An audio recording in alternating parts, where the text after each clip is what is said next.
Hello mga Kala Familia! So, I'm preparing for my meal. Ito lang yung hinahanda kong pagkain. Ampalaya egg at saka chicken spicy. At saka now I'm preparing for my MJ's and hubby's breakfast. So, I'm making roti chapati or kubos in Saudi. So, papakita ko sa inyo kung paano ko gagawin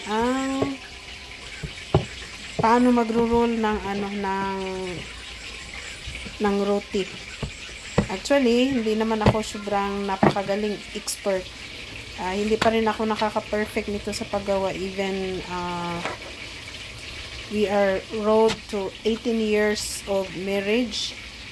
Pero trying hard pa din ako na gumawa nito. Pero ito yung dahilan kung bakit lumalaki mga braso ko. Grabe. So, sa mga gustong mag-asawa ng Pakistani dyan, ito ang magiging buhay nyo pag nakapangasawa kayo ng Pakistani, kasi hindi sila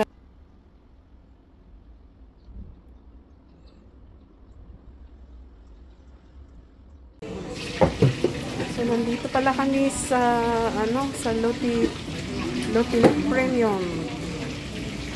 Nagpapabili si MJ uli ng kanyang ng soccer shoes. Ang binili niya, made in Japan, yung tawag nito.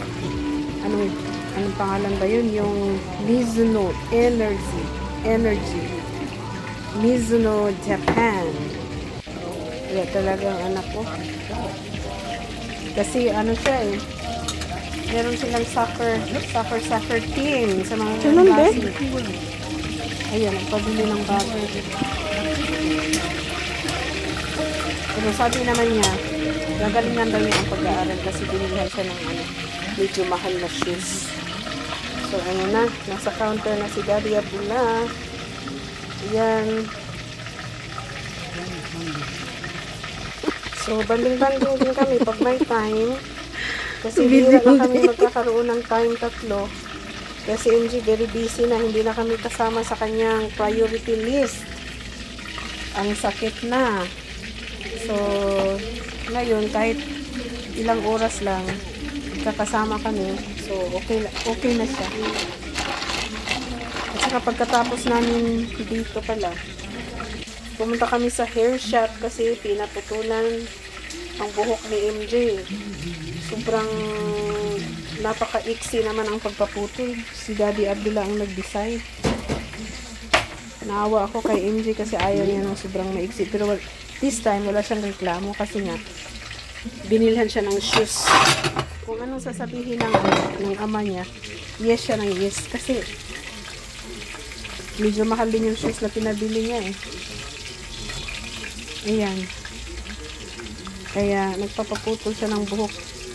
Ayaw niya magpaputol ng buhok. Ako, mas kasi siya, mas siya tignan. Mas malinis siya tignan pag maiksi yung buhok niya. Ayan, nagpa-practice na siya. Hanggang sa pagtulog, tinabi niya yung shoes niya. Ay, naku na lang.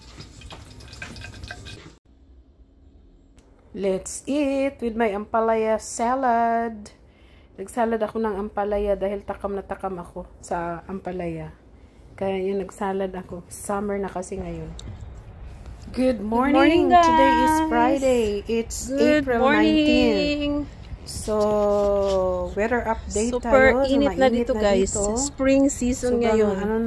Sikat na sikat si So, today is Friday. So, feels like summer na, pero hindi pa naman 19 ngayon, 19. Dito, pero April 19. Spring season. Pakita ko sa inyo guys yung mga may mga pananim na nila dito. May pananim na sila. Yan. Ito pala yung mga garden na ready na, garden yung iba nagtanim na. Aming neighborhood. So, yung iba naka-ready na sila for planting. Yung iba meron ng tanim. So, pupunta kami pala ni Daddy Abdullah sa tawag nito? Ano ba yan?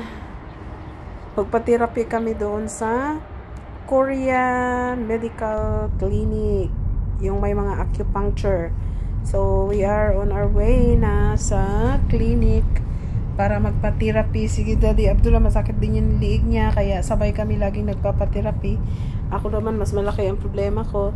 May neck disc, merong frozen shoulder, at ang sakit pa ng likod ko. Yan. Hello everyone! Welcome back sa aking channel, Mers and Family. Kumusta kayo guys? Kumusta mga laka familia? So guys, short update. Kararating ko lang pala, kami ni Daddy Abdullah, galing kami sa yung Korean, anong tawag nun? Medicine clinic. Yung may mga acupuncture. Nagpa-therapy pa din ako hanggang ngayon.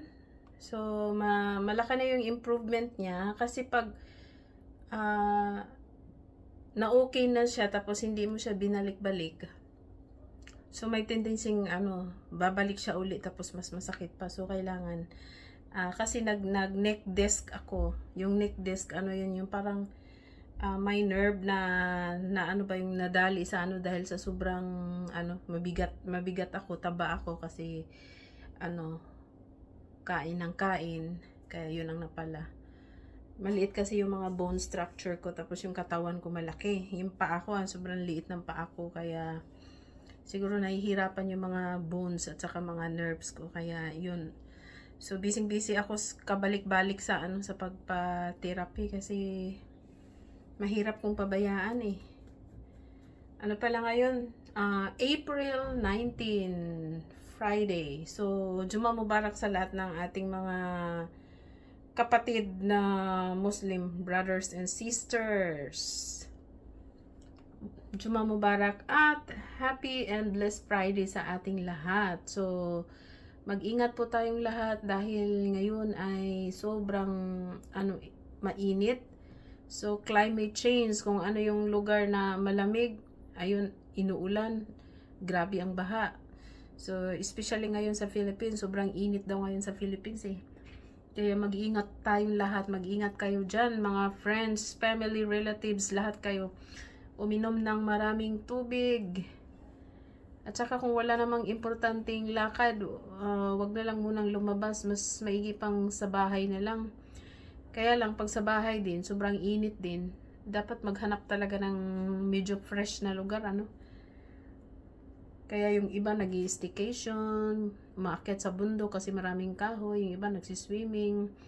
Pero kahit saan pa man mapunta, doble ingat talaga kasi yun na nga, mahirap talaga pagka panahon na yung kalaban natin. So, ibang klase ng mga, marami ng mga signs na, nakikita natin, nararamdaman, nakikita, ganun. So, mag-ingat na lang tayo, lalo na sa mga health natin. So, kung may nararamdaman, so, mas maiging magpa-check up na lang tayo, kaagad-agad. So, yun lang guys, ang update ko. So, thank you for watching. Bye!